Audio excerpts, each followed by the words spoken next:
Hei Naswa, videonya sudah mulai tuh. Masa mau mainan HP terus? Iya, maaf. Halo teman-teman, nama aku Nazwa Syafadila, NIM aku 2019 1050 1008. Aku dari program studi perencanaan wilayah dan kota. Salam kenal ya. Oh iya, aku nggak sendiri loh, aku ditemani sama teman aku nih. Halo semua, namaku Ilham Mazinuddin Akbar. NIM aku 2019 1050 1034. Aku juga dari program studi perencanaan wilayah dan kota. Salam kenal juga ya. Oke, di sini nanti kami berdua akan mempresentasikan tentang materi ekologi lingkungan. Langsung aja ke video pembahasannya ya. Duh, gimana nih? Kenapa, Bar? Kok bingung gitu? Oh, Naswa, jadi gini Wah. Aku kemarin dapat tugas mata kuliah mengantar ilmu lingkungan dan sumber daya alam untuk buat makalah tentang ekologi lingkungan.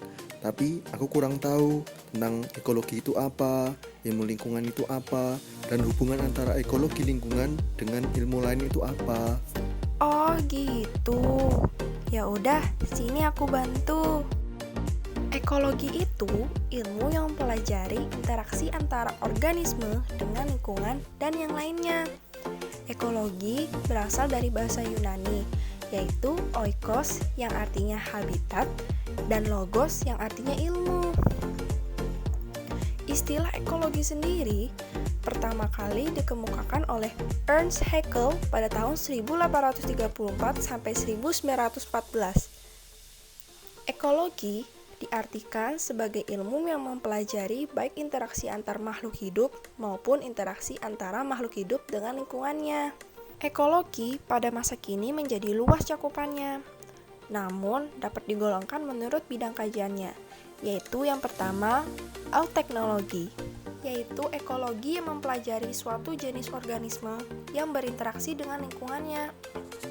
Biasanya ditekankan pada aspek siklus hidup, adaptasi terhadap lingkungan, sikap parasitis atau non-parasitis, dan lain-lain. Misalnya seorang ahli ekologi hanya mengkaji seluk-beluk ekologi orang di alam asli dan sebagainya. Sedangkan yang kedua yaitu sinekologi. Sinekologi yaitu ekologi yang mengkaji berbagai kelompok organisme sebagai suatu kesatuan yang saling berinteraksi dalam suatu daerah tertentu. Sering pula kita dengar dengan istilah lain seperti ekologi jenis, ekologi populasi, ekologi komunitas, dan ekologi ekosistem. Selain itu, ada juga pembagian ekologi menurut habitatnya. Ada di antara para pengamat lingkungan yang membuat kajian ekologi menurut habitat atau tempat suatu jenis atau kelompok jenis tertentu. Oleh karena itu, ada istilah yaitu ekologi bahari atau kelautan, ekologi perairan tawar, ekologi darat atau terestrial, ekologi estuaria, dan ekologi padang rumput. Aplikasi ekologi dalam landscape. 1. Landscape atau bentang alam. Landscape merupakan wajah dan karakter lahan atau tapak bagian dari muka bumi dengan segala kegiatan kehidupan dan apa saja yang ada di dalamnya, baik bersifat alami, non-alami, atau keduanya yang merupakan bagian atau total lingkungan hidup manusia beserta makhluk-makhluk lainnya. 2. Arsitektur landscape. Arsitektur landscape adalah bidang ilmu dan seni yang mempelajari pengaturan ruang dan massa di alam terbuka dengan mengkomposisikan elemen-elemen landscape alami maupun buatan manusia beserta segenap kegiatannya agar tercipta karya lingkungan yang secara fungsional, berguna, dan secara estetis indah, efektif, serasi, seimbang, teratur, dan tertib. Kemampuan yang perlu dimiliki oleh para ahli arsitektur landscape antara lain: 1. Dasar pengetahuan dan praktek yang kuat guna pemahaman tanaman serta cara penggunaan yang tepat. Kedua, dasar pengetahuan dalam bidang geologi, klimatologi, ekologi, sosio-budaya, dan ekonomi. Ketiga, kesadaran biologis dan ekologis. 4. Memberikan nasihat dan petunjuk pelaksanaan pembangunan prasarana dan sarana pada umumnya. Dan yang kelima, memiliki daya nalar yang tinggi, berwatak, dan berjiwa sosial. Ruang lingkup ekologi. Ruang lingkup ekologi terdiri dari 1. Populasi. Populasi adalah kelompok individu-individu yang memiliki kesamaan genetik dan berada bersama-sama dalam tempat dan waktu yang sama. Kedua, komunitas. Komunitas adalah kelompok populasi yang berada bersama-sama dalam tempat dan waktu tertentu. Ketiga, ekosistem. Ekosistem adalah hubungan timbal balik antara unsur-unsur hayati dengan non-hayati yang membentuk sistem ekologi atau tingkatan organisasi kehidupan yang mencakup organisme dan lingkungan tak hidup, di mana kedua komponen tersebut saling mempengaruhi dan berinteraksi. Dan yang terakhir, biosfer. Biosfer adalah ekosistem global, yaitu jumlah seluruh ekosistem planet atau seluruh makhluk hidup dan tempat hidupnya. Kalau ilmu lingkungan, Nah, kalau ilmu lingkungan itu adalah seluruh faktor luar yang memengaruhi suatu organisme. Faktor-faktor ini dapat berupa organisme hidup atau variabel-variabel yang tidak hidup.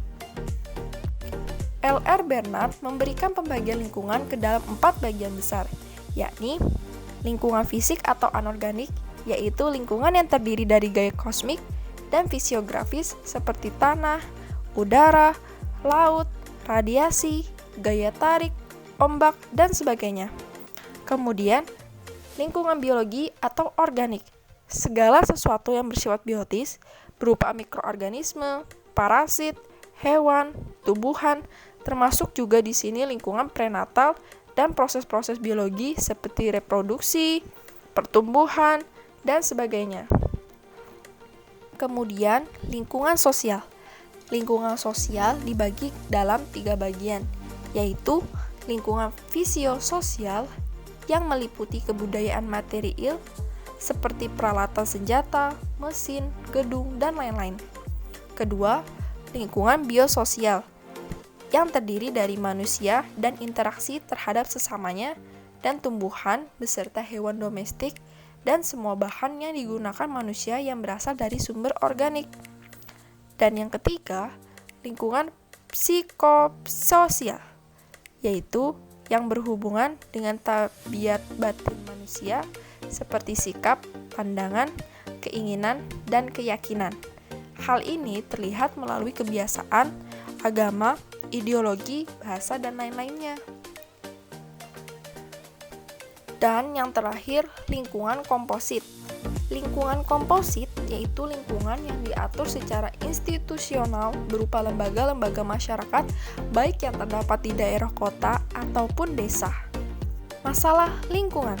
Faktor kunci perkembangan teknologi telah menimbulkan berbagai masalah global, antara lain pemanasan bumi karena dampak rumah kaca yang timbul dari peningkatan gas di atmosfer, terutama CO2, NO2, dan SO2 dari perpacuan penggunaan energi fosil. Masalah lingkungan hidup global bisa berupa pemanasan global, lubang lapisan ozon, hujan asam, pencemaran oleh limbah bahan berbahaya dan beracun, dan lain sebagainya.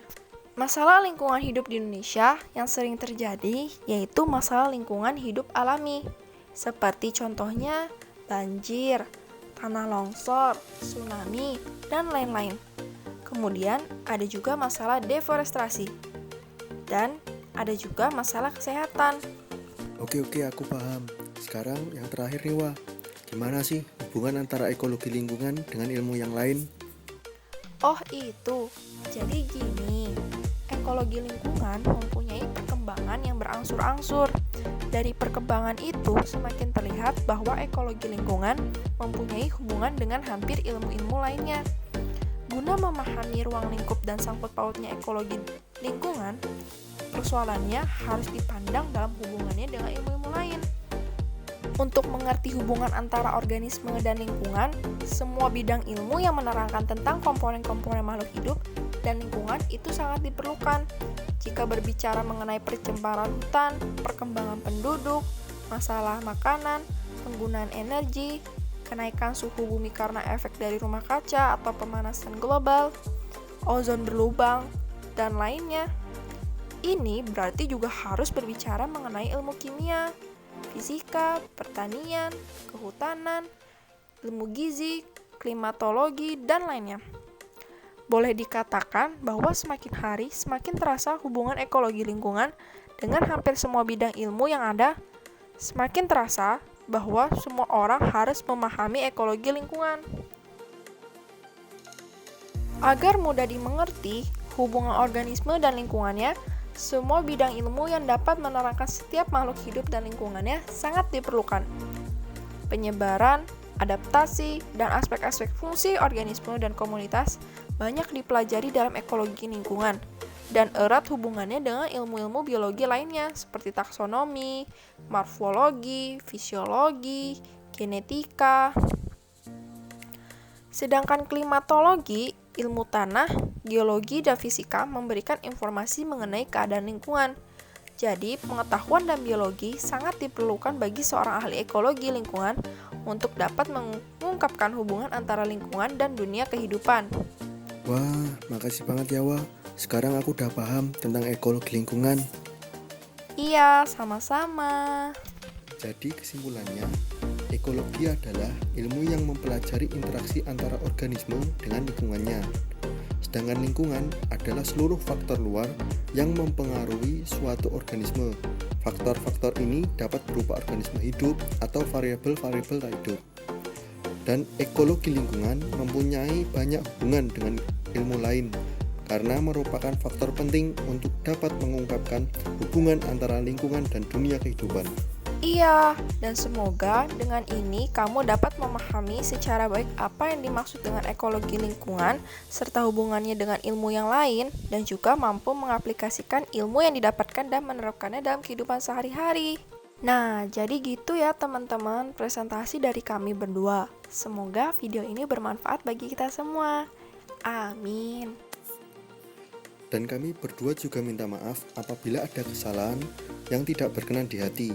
Sekian presentasi dari kami. Terima kasih. Ya udah kalau gitu sampai jumpa lagi. Dadah semuanya.